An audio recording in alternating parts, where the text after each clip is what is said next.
آپ اکیلے اپنی چارپائی پہ بستر کے اندر منہ دے کے بھی درد سے کہیں گے نا معاف کر دے تو وہ تو مہربانی بڑا ہے۔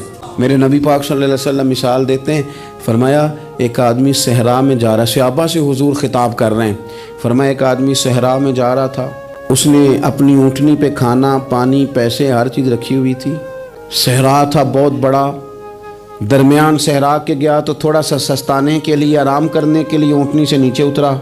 اب اس نے اونٹنی کی لگام اونٹنی کی نکیل اپنے سرہانے کے نیچے رکھی، ہاتھ کے ساتھ پکڑی اور سو گیا۔ تھوڑی ہی دیر کے بعد جب اس کی آنکھ کھلی تو دیکھا اونٹنی غائب ہے۔ صحرا میں وہ پیدل نہ آگے جا سکتا ہے نہ پیچھے جا سکتا ہے، نہ دائیں نہ بائیں، کھانے کو روٹی نہیں، پینے کو پانی کا قطرہ نہیں، تھوڑا ادھر بھاگا ادھر بھاگا، تھک گیا۔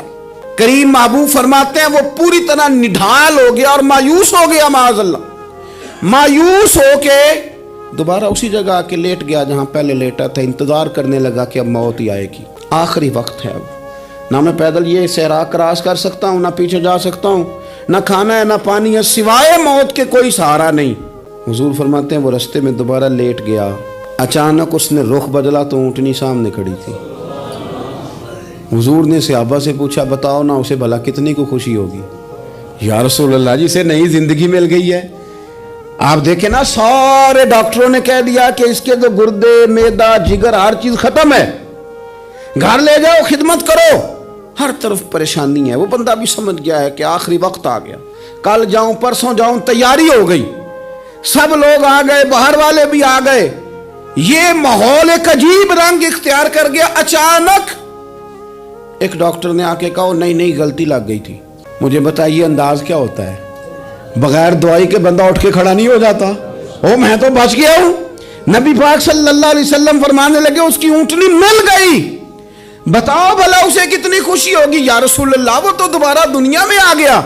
حضور فرمانے لگے اسے کچھ بھی خوشی نہیں ہوئی۔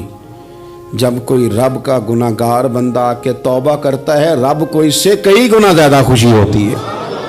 میرا بندہ آ گیا، میرا بندہ آ گیا، میرے گھر آ گیا۔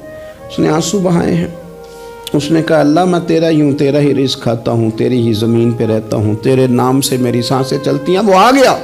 فرمایا اس اونٹنی والے سے زیادہ رب کو خوشی ہوتی ہے جب گناہگار آ کے توبہ کرتا ہے۔ گناہگاروں کے آنسو اس کی بارگاہ میں بڑے مقبول ہیں، لیکن ہم رسم ادا کرتے ہیں، توبہ نہیں کرتے، ہم اپنے آپ کے ساتھ دھوکہ کرتے ہیں، جھوٹ بولتے ہیں۔ اللہ تبارک و تعالی اپنے بندوں کے حق میں رحمت والے فیصلے کرتا ہے، درگزر والا معاملہ فرماتا ہے۔ جگہ جگہ قرآن مجید میں اللہ تعالیٰ نے اپنے بندوں پر رحمت کرنے کا ذکر فرمایا ہے۔ ان اللہ یغفر الذنوب جمیعا، فرمایا بے شک رب تمہارے سارے ہی گناہ معاف فرما دے گا، تم نا امید نہ ہونا، وہ معاف کر دے گا تمہیں۔ قرآن مجید میں فرمایا ان اللہ بالناس لرؤوف الرحیم، بے شک اللہ اپنے بندوں پر بڑا ہی مہربان اور نہایت ہی رحم کرنے والا، رؤوف اور رحیم ہے، بڑا مہربان ہے، کرم فرماتا ہے۔ اللہ تعالیٰ اپنے بندوں سے بڑا جلد راضی ہو جاتا ہے۔ ماں پیار کرتی ہے اپنے بچے سے، لیکن وہ ناراض بھی ہو جاتی ہے بعض چیزوں پہ، بعض معاملات اس کا دل بھی دکھاتے ہیں، بعض جگہ وہ رو کے یہ بھی کہتی ہے کہ تو نے میری محبت کا کوئی نتیجہ نہیں مجھے دیا، میری ساری کمائی تو نے ضائع کر دی۔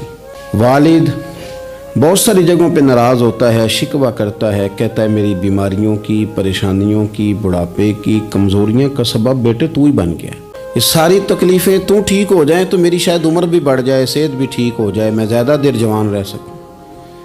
ناراض ہوتے ہیں ماں باپ، اسی طرح ماں باپ راضی بھی ہو جاتے ہیں، وہ بڑی جلدی راضی ہو جاتے ہیں۔ میں اکثر کہتا ہوں کہ والد کو راضی کرنے میں 5-7 منٹ لگ جاتے ہیں، اماں تو 1.5-2 منٹ میں راضی ہو جاتی ہے۔ ابا جی کو 5-7 منٹ لگتے ہیں، کئی دفعہ کہنا پڑتا ہے، کوئی دلائل دینے پڑتے ہیں، لیکن والدہ کے لیے تو کچھ بھی نہیں، آپ نیرا جا کے پیروں میں بیٹھ ہی جائیں، کچھ بھی نہ کریں، آپ پورا روئیں نہ، رونے والا منہ ہی بن جائے تو اماں تو نرم ہی نرم ہے، جس وقت جو مرضی آپ کرا لیں ہو گیا۔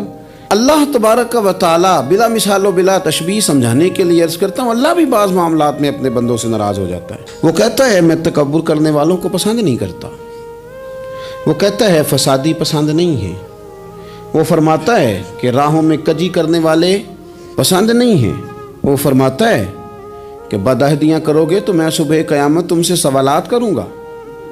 اللہ تبارک و تعالیٰ بہت ساری چیزوں کو ناپسند کرتا ہے، ناراض ہو جاتا ہے، بلکہ نبی پاک صلی اللہ تعالیٰ علیہ وسلم نے فرمایا تم بات کرتے کرتے کوئی ایسا جملہ بول دیتے ہو کہ رب اتنا ناراض ہوتا ہے کہ تمہیں پتہ بھی نہیں ہوتا، تمہارے لیے جہنم کا فیصلہ کر دیتا ہے۔ اس لیے پہلے تولو پھر بولو، خود اپنے لفظوں کی تو تم پہرے داری کرو نا کہ میں کیا کہہ رہا ہوں۔ اور حضور یہ بھی فرماتے ہیں کہ اس کا دوسرا پہلو بھی ہے، بعض اوقات تم بات کرتے ایسا جملہ کہتے ہو وہ اتنا راضی ہوتا ہے کہ تمہارے لیے جنت کا فیصلہ فرما دیتا ہے۔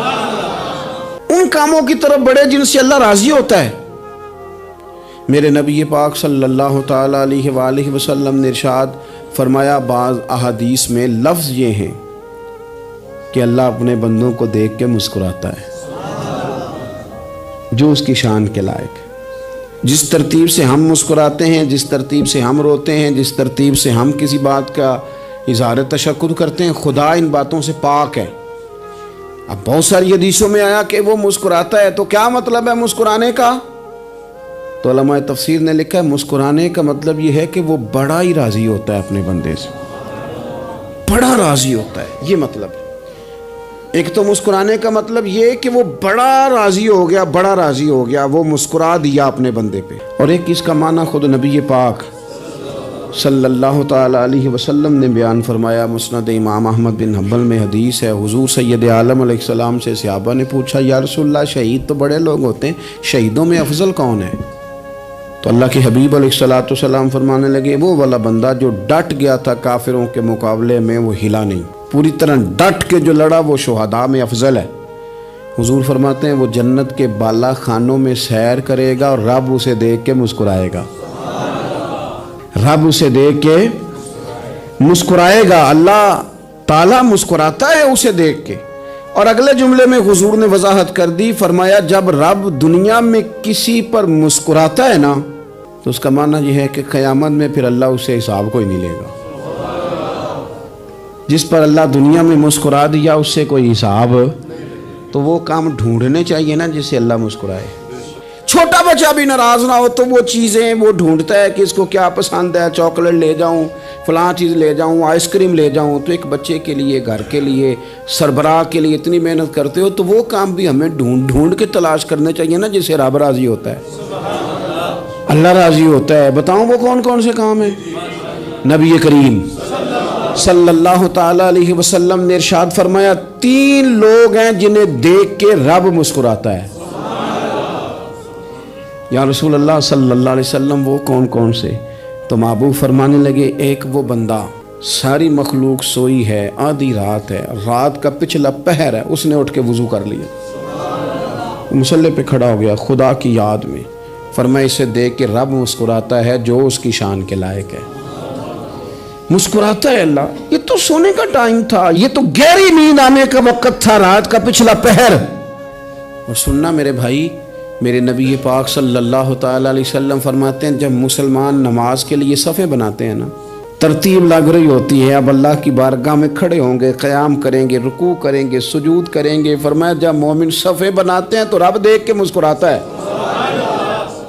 مسکراتا ہے۔ کمال ہو گئے عروج بندگی کا، جب بندے کو دیکھ کے رب مسکرائے۔ خدا بندے سے خود پوچھے بتا تیری رضا کیا ہے، مسکراتا ہے۔ اور میرے نبی پاک علیہ السلام فرماتے ہیں جب مجاہد جہاد کے لیے صفیں سیدھی کرتے ہیں، آج تو یہ رب کے نام پہ مرنے ہی آ گئے، یہ صفوں میں کھڑے ہوں گے، ترتیب سے لڑیں گے، ترتیب سے گلا کاٹیں گے کافروں کا یا شہادت لیں گے۔ فرمایا جب جہاد کے لوگ صفیں بناتے ہیں تو رب انہیں دیکھ کے مسکراتا ہے۔ کتنے نصیبوں والا وہ بندہ ہے جسے دیکھ کے مسکرا دیا۔ او یار کبھی تیرا بیٹا تیرے سامنے مسکرائے نا چھوٹا تو تیرا دل باغ باغ ہو جاتا ہے۔ تیری ماں بیمار کسی ایک دن صحیح طرح ہنس پڑے تو طبیعت خوش ہو جاتی۔ مجھے بتاؤ نا جس کا رب بھی اسے دیکھ کے ہنس پڑے جو اس کی شان کے لائق ہے، کیا اس بندے کے نصیبیں ہیں، کیا اس کے مقدر ہیں۔ آپ اس مقام پر اپنے آپ کو لائیں۔ اب دیکھیں نا یہ حدیث آپ نے سن لی، اب ہم نے نا اس طرح صفحے نہیں بنانے جس طرح ساری دنیا، اب ذرا صفحے بھی شوق سے بنائیں گے، آپ ذرا تھوڑا سا شوق پیدا کریں گے، بھئی یہ تو میں وہ کام کرنے لگا ہوں جسے دیکھ کے رب مسکراتا ہے۔ نبی پاک صلی اللہ علیہ وسلم نے فرمایا جب کوئی بندہ توبہ کرتا ہے نا، ہم توبہ کا رٹا لگاتے ہیں، یا اللہ میری توبہ یا اللہ۔ اور توبہ کا تو مطلب یہ ہے کہ پچھلے گناہوں سے پکی توبہ، آج کے بعد یہ غلطی نہ کرنے کا پکا وعدہ، آج کے بعد رشوت تو نہیں نہ لے گا، ملاوٹ تو نہیں نہ کرے گا، یہ توبہ ہے۔ اور اگر سارے کام اسی طرح کرنے تو پھر یہ توبہ کا رٹا ہے، جتنا مرضی لگاؤ۔ حضرت علی بن ربیعہ رضی اللہ تعالیٰ عنہ فرماتے ہیں میں مولا علی کے ساتھ تھا، مقام حرہ کی طرف جا رہے تھے، حضرت علی نے ہاتھ اٹھا کے دعا مانگی ہماری تعلیم کے لیے، ورنہ حضرت علی ہم صحابہ کو محفوظ عن الخطا تو مانتے ہیں نا۔ ہاتھ اٹھا کے کہا اے اللہ ہمارے گناہ بخش دے، تیرے علاوہ کوئی معاف کرنے والا نہیں۔ اور پھر حضرت علی آسمان کی طرف دیکھا اور دیکھ کے نا حضرت علی بن ربیعہ کو تو مسکرائے۔ حضرت علی بن ربیعہ کہنے لگے حضور مسکرائے کیوں ہو؟ فرمانے لگے ایک دن میں حضور کے ساتھ اسی طرح آیا تھا، اسی طرح حضور نے دعا فرمائی تھی ہماری تعلیم کے لیے، اور پھر حضور مجھے دیکھ کے مسکرائے تھے اور فرمایا جب کوئی بندہ رب کی بارگاہ میں اس طرح استغفار کرتا ہے تو رب مسکراتا ہے اور مسکرا کے فرماتا دیکھ لو میرے بندوں کو پتا ہے کہ میرے علاوہ معاف کرنے والا کوئی نہیں، انہیں پتا ہے، تم اس کی بارگاہ میں رجوع تو لاؤ، آؤ تو صحیح دو آنسو لے کر۔ اقبال کہتے ہیں کہ موتی سمجھ کے شان کریمی نے چن لیا، قطرے دو گرے میرے ار کے انفال کے، دو میں نے آنسو بہائے تھے تو اس کے کرم نے تو موتی سمجھ کے چن لیے۔ سنو نا حضور اس استغفار کو اللہ کو یار رات کو توبہ کر کے سونا چاہیے ہمیں۔ کچھ غلطیاں ہم کرنا نہیں چاہتے پر ہم سے ہو جاتی ہیں، کچھ دل ہم توڑنا نہیں چاہتے پر وہ ٹوٹ جاتے ہیں، ہماری مجبوری ہوتی ہے ٹوٹ جاتے ہیں۔ رات کو اس کی بارگاہ میں ہاتھ باندھ کے کشکول طلب دراز کر کے خوب استغفار پڑھنا چاہیے کہ مالک بندے ہیں نا کیا کریں، خدا را خیال کریں، دنیا روٹتی ہے تو روٹ جائے، رب رسول ناراض نہ ہونے پائیں، اس کا خیال کریں۔ حضور فرماتے ہیں وہ مسکراتا ہے، اسے خوشی ہوتی ہے جب کوئی اس کا بندہ اس کی طرف رجوع کرتا ہے۔ میرے عزیزو رسول پاک صلی اللہ تعالی علیہ وسلم نے ان لوگوں کے تذکرے کیے جنہیں دیکھ کے رب مسکراتا ہے۔ نبی پاک صاحب الالاق صلی اللہ تعالی علیہ وسلم فرماتے ہیں، مسند امام احمد بن حنبل دیکھیے، فرمایا رب اس وقت بڑا ہی مسکرائے گا جب قاتل بھی جنت میں جائے گا، مقتول بھی جنت میں جائے گا۔ یا رسول اللہ مقتول تو گیا، یہ قاتل کیسے چلا گیا؟ حضور فرماتے ہیں جائے گا، اور جائے گا اور رب مسکرائے گا جو اس کی شان کے لائق ہے۔ یا رسول اللہ کس طرح؟ تو نبی پاک صلی اللہ علیہ وسلم فرمانے لگے اس نے ایک مومن کو قتل کیا تھا، وہ شہید ہو کے جنت میں چلا گیا، اب اللہ نے بعد میں اسے توبہ کی توفیق دے دی۔ پہلے اس نے کلمہ پڑھا، پھر یہ میدان میں اترا، کافروں سے لڑا، یہ شہید ہوا، رب نے اسے بھی جنت دے دی۔ قاتل بھی جنت میں، مقتول بھی جنت میں، اور بات اتنی انوکھی ہے کہ رب دیکھ کے مسکرا رہا ہے جو اس کی شان کے لائق ہے۔ ہم جلدی میں ہیں، ہم انتظار نہیں کر رہے کہ شاید توبہ کر جائے، ہم انتظار نہیں کر رہے، لیکن میرے عزیز اتنی جلدی نہ کریں۔ سوچوں کا صاف ہونا، ذہنوں کا پاک ہونا، اور لوگوں کے بارے میں گمان کا اچھا ہونا۔ آپ کسی نفسیات کے ڈاکٹر کے پاس چلے جائیں، اسے کہیں ٹینشن بڑی ہے، میں ان کے مضامین پڑھتا رہتا ہوں، وہ سب سے پہلا سبق آپ کو یہ پڑھائیں گے کہ اچھا سوچا کریں۔ اچھا سوچنے سے بندہ تندرست رہتا ہے۔ کس سے بندہ تندرست رہتا ہے؟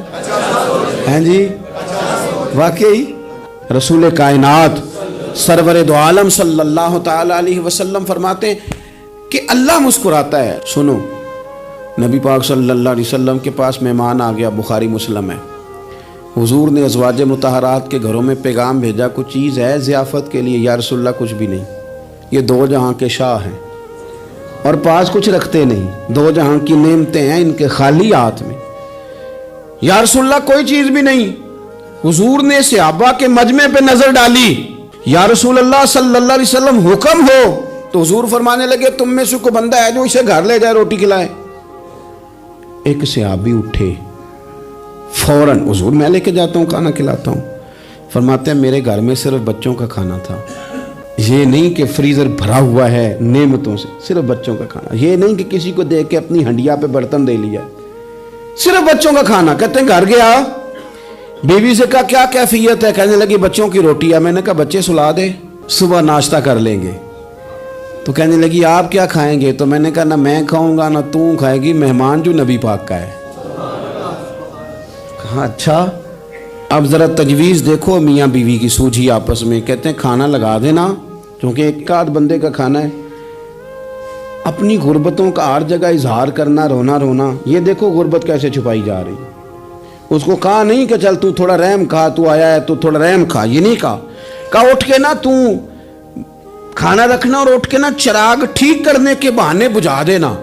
ہم دنیا والوں کے سامنے کیوں اپنے دکھ بیان کریں؟ ہم جو کہیں گے رب رسول کی بارگاہ میں کہیں گے۔ تو نا چراغ ٹھیک کرنے کے بہانے، اہلیہ اٹھی، کھانا دینے کے بعد چراغ ٹھیک کرنے کے بہانے بجھا دیا۔ خامد بھی ہاتھ چلاتے رہے، بیوی کبھی برتن رکھتی کبھی اٹھاتی، پتہ چلے کہ کھانا کھا رہے ہیں، کھانا کھایا جا رہا ہے۔ کہتے ہیں مہمان پیٹ بھر کے کھانا کھا گیا۔ یہ کام ہوا رات کے اندھیرے میں، اس وقت ہوا جب چراغ بھی بند تھا، اس وقت ہوا جب کوئی دیکھنے والا نہیں تھا، کسی پڑوسی کو بھی خبر نہیں تھی۔ فرماتے ہیں صبح کے اجالے میں اس مہمان کو لے کے مسجد نبوی میں نے قدم رکھا تو نبی کریم نے فرمایا رات جو تم نے کام کیا ہے نا اسے دیکھ کے میرا رب بڑا مسکرایا ہے، اللہ بڑا مسکرایا ہے۔ اللہ تر دامنی پہ شیخ ہماری نہ جائیے، ہم دامن نہ چھوڑ دیں تو فرشتے وضو کریں۔ یہ شان ہے صحابہ کی۔ نبی کریم علیہ السلام نے فرمایا رب رات مسکرایا تیرا یہ انداز دیکھ کے، اور اس نے قرآن نازل کیا وَيُؤْثِرُونَ عَلَىٰ أَنفُسِهِمْ وَلَوْ كَانَ بِهِمْ خَصَاصَةٌ۔ کچھ لوگ وہ ہیں جنہیں بڑی بھی ضرورت ہو تو دوسروں پر اثار کر دیتے ہیں، قربانی دے دیتے ہیں۔ رب مسکرایا ہے۔